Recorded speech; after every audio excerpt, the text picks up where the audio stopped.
Assalamualaikum warahmatullahi wabarakatuh.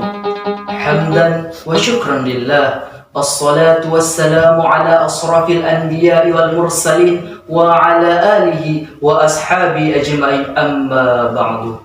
Pertama-tama dan yang paling utama, marilah kita panjatkan puji serta syukur kehadirat Allah Subhanahu wa taala. Dialah Allah Subhanahu wa taala yang maha besar dari segala sesuatu yang besar. Dialah Allah Subhanahu wa taala yang maha tinggi dari segala sesuatu yang tinggi. Dialah Allah Subhanahu wa taala yang maha mulia dari segala sesuatu yang mulia. Dialah Allah Subhanahu wa taala yang telah menciptakan wanita-wanita yang begitu cantik dengan senyumannya yang manis, membuat iman semakin tipis, apalagi membuat laki-laki semakin tertarik. Tidak lupa juga salawat tertangkaikan salam semoga tercurahkan kepada seorang revolusi dunia yang mampu mengubah umat manusia dari zaman jahiliyah menuju zaman Islamiyah. Seorang proklamator yang tidak pernah naik motor, seorang proklamasi yang tidak pernah pakai dasi, seorang yang is the best man, leader of leader, yakni Rasulullah Sallallahu Alaihi Wasallam. Duduknya saya di sini hanya untuk menyampaikan sekata atau dua kata yang insya Allah akan saya patahkan menjadi beribu-ribu patah kata, bahkan berjuta patah kata dengan judul Generasi Muda Harapan Bangsa dan Agama. Hadirin wal hadirat yang insya Allah dimuliakan oleh Allah Subhanahu wa taala. Masa muda adalah masa yang penuh dengan harapan, penuh dengan cita-cita, penuh dengan romantika kehidupan yang sangat indah. Keindahan yang dihiasi dengan bentuk fisik yang kuat, pendengaran masih akurat, penglihatan masih kuat, berjalan masih cepat, dan kulit wajah masih indah mengkilat. Walau ada sedikit jerawat, tapi tidak gawat karena ada obat di toko terdekat.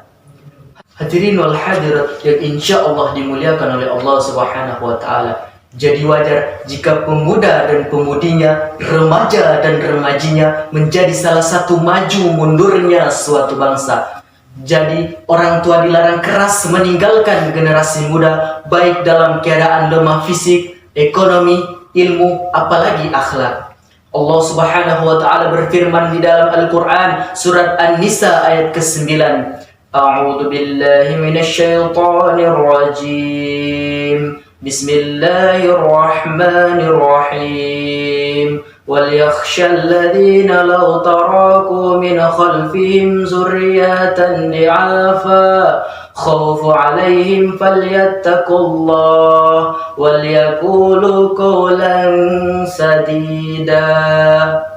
Dan hendaklah orang-orang takut kepada Allah, dan bila bagaimana mereka meninggalkan anak-anak mereka dalam keadaan lemah dan mereka khawatirkan, untuk itu bertakwalah kepada Allah, walyaqulu qawlan sadida, dan hendaklah mengucapkan perkataan yang benar. Hadirin wal hadirat yang insyaallah dimuliakan oleh Allah Subhanahu wa taala. Pemuda memiliki peran yang sangat besar dalam suatu pembangunan bangsa dan agama. Pemuda hari ini adalah pemimpin masa depan. Lantas, bagaimana dengan kehidupan kita ke depannya? 10 tahun, 20 tahun, bahkan 30 tahun, itu tergantung pada generasi muda kita pada saat ini. Jika generasi muda kita baik, maka baik pula bangsa dan agama kita. Akan tetapi, jika generasi kita buruk, maka bangsa dan agama kita juga buruk. Sebagaimana Insinyur Soekarno pernah mengatakan, beri aku 1000 orang tua, maka akan kucabut semeruk dari akarnya. Beri aku 10 pemuda, maka akan kuguncangkan dunia. Akan tetapi, berbeda dengan pemuda zaman sekarang. Pemuda zaman sekarang mengatakan, beri aku 1 pemudi, maka akan kujadikan kekasih hati. Hadirinul hadirat yang insya Allah dimuliakan oleh Allah Subhanahu wa taala. Sayyidina Ali pernah berkata, jika kalian ingin melihat masa depan suatu bangsa dan negara, maka lihatlah di tangan pemuda. Dari perkataan Sayyidina Ali menunjukkan bahwa pemuda adalah pemimpin masa depan. Akan tetapi, Ironisnya, pemuda zaman sekarang dikatakan sebagai generasi milenial yang semakin hari semakin tidak tahu arah tujuan hidupnya, apalagi terjerumus ke dalam kemaksiatan. Wallahu alam. Untuk itu, marilah sama-sama kita bekerja sesuai dengan kemampuan kita. Ya'malu ma syi'tum. Bekerjalah sesuai dengan kemampuan kita masing-masing.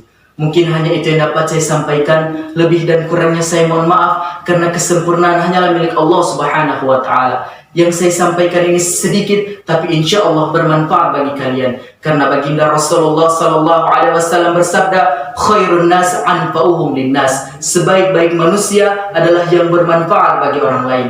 Jangan melihat siapa yang menyampaikan, tapi lihatlah apa yang disampaikan. Kalaupun itu datang dari seorang preman, jika itu baik, maka ambillah. Sekian, wabillahi taufiq wal hidayah wa ridha wal inayah. Wassalamualaikum warahmatullahi wabarakatuh.